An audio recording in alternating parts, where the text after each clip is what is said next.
네. 자, 네 번째 주제, 좀 우리가 좀 시간이 지체됐습니다만 가도록 하겠습니다. 네. 문재인이 보수 분열의 조문 정치를 시작한 것이 아닌가, 이런 생각이 듭니다. 네. 네. 그리고 홍문정이 잘 좀 봐달라고 문재인에게 얘기를 했습니다. 자, 이제 저희들이 이제 네. 3번, 4번 주제에 대해서는 여러 네. 쪽에서 좀 민감하게 반응 보일 그렇죠. 수 있어요. 우리 이제 네. 글 올려주신 분들 가운데서 네. 이제 서로 의견이 다르기 때문에 네. 이제 서로 이제 이런 이야기들이 있는데 사실 저도 이 주제는 굉장히 민감한 주제여서 네, 네. 해야 되나 말아야 되나 고민을 했었습니다. 그러다 네. 또 이제 우리가 안 할 수도 없는 게 이런데 언젠가 한번 짚고 넘어가야 되는 거고 한국당에 대한 저희들 생각을 이제 말씀을 드렸습니다. 그래서 어제 문재인 보수 분열, 어제 문재인 대통령이, 저는 이제 잘한 건 잘한다고 합니다. 문재인 대통령 안 받는 거 잘하셨습니다. 어제 네. 만약에 거기서 받는다면은 눈도장 찍기 위해서 다 달려들고 난리가 났겠죠. 그래서 이제 가족들이 한 건 잘했어요. 그건 잘한. 본래 문재인 대통령의 사람 굉장히 샤이한 사람입니다. 그래서 난 그게 이제 일종의 그런 게 이제 깔렸다고 보는 건데. 그런데 이제 야당의 대표들은 또 맞아들었어요. 뭐 그럴 수 있다고 생각합니다. 그런데 이제 또 홍문종 씨의 발언은 글쎄 이런 논란이 있는 거고요. 참 네. 자, 제가 우리. 사실 나무 상가에서 이제 이야기하기 그렇습니다만은 네. 아니, 남의 상대가 네. 아니라 제가 보기에는 조문이라는 것은 정치에 있어서는 우리가 조문 정치라는 말처럼 상당히 중요한 플레이스입니다. 조문한다는 게. 그리고 정치에 있어서 뭐 조문을 갖다가 거기에서 이제 정치적인 거문들이 만나서 뭐 대화를 통하기도 하고, 그래서 기자들이 뻗치고 있는 것이 조문 장소이기도 합니다. 자, 저는 여러분들에게 사심이 없기 때문에 확실하게 하겠습니다. 저희는 자존심이 있는 사람들입니다. 우리 보수 우파가 자존심과 정말 어떻게 보면은 우리가 이 나라에 세금 내고 병역임을 다 하고 또 이 나라에 고생을 다 했기 때문에 우리 보수들은 할 수 있는 책임도 있지만은 권리도 있습니다.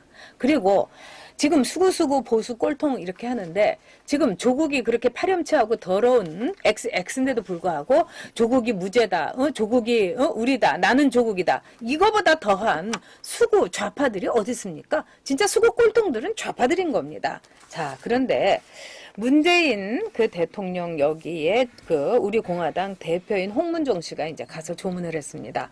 저는 이 기사를 읽고서요, 이 홍문종 씨라는 사람을 제가 참 잘 아는데 100분 토론인가 심야 토론에서 한번 같이 했습니다.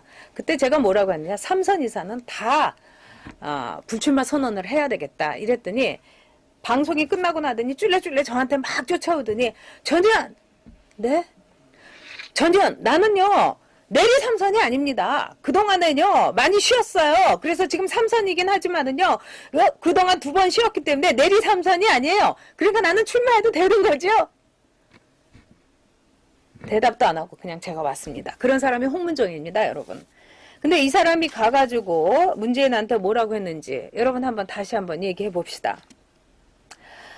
홍문종이 전한 말입니다. 기자들한테. 문재인 쪽에서 얘기한 것이 아니라 이거는 홍문종의 워딩을 그대로 기자들이 받아 써가지고 기사가 나온 겁니다. 29일 날, 그러니까 그날 자기가 가가지고 뭐라고 했느냐, 잘 봐달라 이렇게 얘기했다는 거예요. 그랬더니 문재인이 뭐라고 했냐면, 내가 병원도 보내드리고 책상도 놔드리고 제가 하고 있는 거 굉장히 배려를 하고 있다. 그래서 자기가 또 뭐라고 했느냐, 아픈데 배려 좀 더 해달라 이랬다는 거예요. 그랬더니 문재인이 뭐라고 하냐, 내가 배려하고 있지 않느냐 이러니까 홍문종이 그래도 또 잘 좀 봐달라 3번을 얘기했다는 거예요. 그러면서 홍문종이 얘기한, 이거는 홍문종이 표현입니다. 염화 시중의 미소를 문재인이 지으면서, 염화 시중, 불자들이 제가 보기에는 자다가 벌떡 일어나겠습니다. 말없이 마음의 뜻을 나타낸 미소로 답한 게 염화 시중입니다. 말은 안 했지만 미소를 지었다 이겁니다. 염화 시중의 미소로 답하면서 뜻을 전했다. 그러니까 잘 좀 봐줄 것이다 이런 거를 얘기한 겁니다. 그러면서 홍문종이 문정부 들어서 가지고 조치가 이어져서 박근혜 전 대통령이 얘기한 책상이 들어간 게 2017년 7월이다 이렇게 얘기했습니다, 여러분. 이건 아닙니다, 여러분. 그리고 그렇게 박근혜 전 대통령을 받들어 모신다면은 박근혜 보리님 말씀 그대로 박근혜 전 대통령을 볼모로 해갖고 굽실거리는 건 아닙니다. 네, 진짜 별이님께서 환장하시겠네 했는데 저도 진짜 환장할 뻔했습니다. 이 문재인이 이제부터는 뭐 홍문정 얘기 오래 할 것도 없습니다. 자, 이거는 문재인의 보수 분열 조문 정치의 저는 시작이다 이렇게 생각을 합니다. 자, 문재인이 믿고 있는 게 뭐겠습니까? 보수 분열 정치인 겁니다. 그리고 문재인이 지금 박근혜 전 대통령을 저 병원에다가 이렇게 한 달 이상 있게 하면서 많은 사람들이 이미 알고 있습니다. 박근혜 전 대통령은 다시 감옥으로 가지 않는다. 문재인은 왜? 박근혜라는 이 엄청난 보수 분열의 핵 분열을 할 수 있는 그런 여지를 문재인이 갖고 있기 때문이다. 자, 여러분. 이제 우리는요, 문재인과 싸우는 것 뿐만이 아니라 대깨문과 우리나라 안에 있는 대한민국의 명운에 이 멱을 따고자 하는 반대한민국 세력하고 싸우고 있는 겁니다. 전 그래서 누구를 욕하고 누구를 하는 게 아니라 내려놨습니다. 그러니까 보수들은 하나 다 뭉쳐야 되는 거고요. 우리의 아이들, 젊은 친구들에 대해서 그 젊은 친구들이 좋아하는 인물 우리가 싫어할 수도 있습니다. 하지만 저는 그 사람들 받아들일 겁니다. 그날 정모에서 제가 결심한 겁니다. 너무나 잘 알지만 젊은 친구들을 위해서 저는 양보할 수 있는 겁니다. 왜? 저는 아무것도 갖지 않게 아무것도 원하는 것이 없기 때문에 오로지 이 대한민국의 자유민주주의와 시장경제를 지키는 게 저의 유일한 소원이기도 유일하게 갖고 싶은 거기 때문입니다. 네, 이제 문재인 대통령과 민주당이 가장 원하는 것은 보수가 분열이죠. 선거는 확실합니다. 우리는 뭉치고 상대방 분열되면 이기는 겁니다. 그렇습니다. 이 소선구제 네. 하에서는 40%, 35%짜리 후보가 이길 수도 있는 거예요. 네. 뭐 제가 뭐 오신환 의원 이야기해서 미안합니다만 오신환 의원이 35% 정도에 이깁니다. 왜? 그 지역은 민주당의 완전히 우세적이다 보니까 민주당 후보들, 성향 후보들이 뭐 정의당, 뭐 민중당, 그다음에 막 나와요. 네. 나와가지고는 분열되다 보니까는 그냥 오신환 의원이 국회의원 지금 2번 하는 겁니다. 보궐선거 한번 이렇게. 그런 경우가 굉장히 옛날 뭐 김성식 의원이라든지 그런 경우 굉장히 많았어요. 자, 이게 내년에 보수한테도 닥칠 수 있는 현상입니다. 그래서 저는 보수는 뭉쳐야 된다. 이 전제가 있습니다. 뭉쳐야 된다. 맞습니다. 자, 뭉치지 않으면 집니다. 특히 수도권은 박살납니다. 수도권에서는 1000표, 2000표 차로 결정나는 데가 많습니다. 500표라도 결정나요. 그럼요. 수도권. 네, 그렇기 때문에 뭉쳐야 되는 거고요. 지난번에 뭐 창원 보궐선거에서도 보여줬지 않습니까? 그때도. 그렇기 때문에 뭉쳐야 되는 건데 뭉치면 좀 원칙이 있어야 됩니다. 원칙이 있어야 되는 거고요. 홍문종 의원이 가서 게다가 그걸 언론에 풀었다는 거.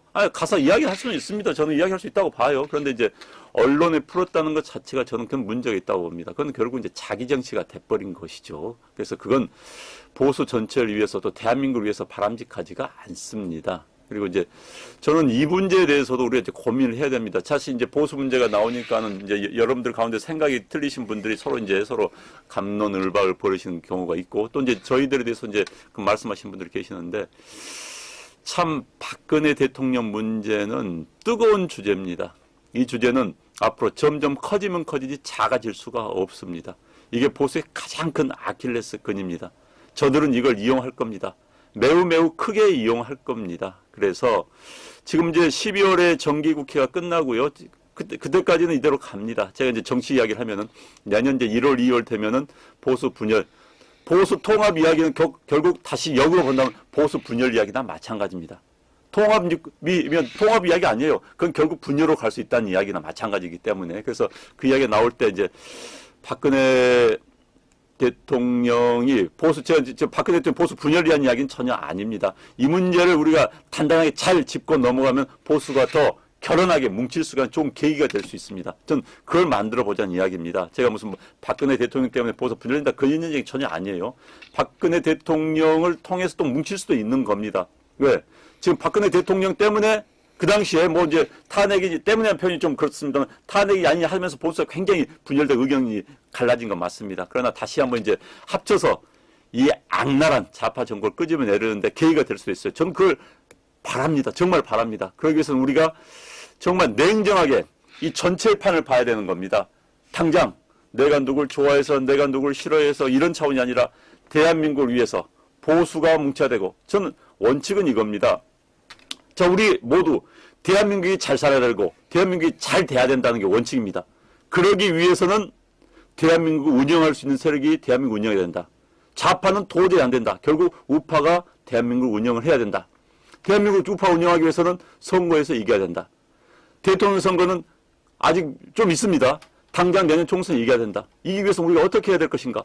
이렇게 문제를 풀어나가면은 우리가 뭐 우리 내부에서 싸울 이유가 없는 겁니다. 답이 나와요. 그래서 그렇기 때문에 우리 여기서도 그것 가지고 싸울 이유가 없습니다. 그렇습니다. 자, 예, 그래서 같이 힘을 합쳐 살 수 있는 방법을 같이 우리가 이야기해봤으면 좋겠습니다. 네. 네, 그날 나오신 분이 굉장히 중요한 말씀 하셨어요. 우파가 승리해야지 박근혜 전 대통령의 명예도 회복된다. 네, 그럼요. 네. 우파 승리가 무엇보다도 영순이라는 거. 네. 여러분, 우리 그거 하나 갖고 가야 됩니다. 네. 자, 여러분, 끝까지 많은 분이 시청해 주셔서 감사드리고요. 여러분, 구독, 엄지척, 특히 우리 구독자 여러분들께서 바깥에다가 얘기 많이 해주시고요. 한 분당 20분만 해주십시오. 그렇게 되면은 저희 빨리 10만 명 돌파를 해가지고요. 송년회도 뻑석지근하게 하고, 네. 그 다음에 내년 총선 저희가 그냥 확 뒤집어 엎겠습니다. 네, 손무희님 말씀하셨으면 선거 이기고 그 다음에 박 대통령 명예해보자. 맞습니다. 일단 네. 선거 이겨야 되는 겁니다. 네. 네, 구름에 나가듯이님 빨리 10만 구독자 수 우리 만듭시다. 감사합니다, 네, 여러분. 고맙습니다.